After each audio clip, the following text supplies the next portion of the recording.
በሕይወቴ ብርሃን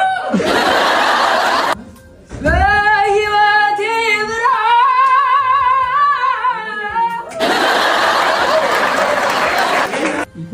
በሕይወቴ ብርሃን ይሁን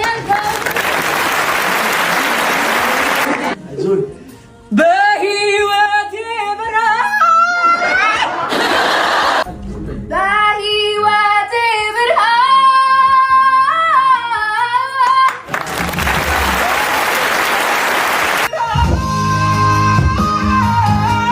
ይህንን ቻሌንጅ ሁሉም ዘማሪ መሞከር አለበትና ያገኛችሁትን አጠገባችሁ ያለውን ዘማሪ በግድም ቢሆን ይህንን ቻሌንጅ እንዲሞክር አድርጉት።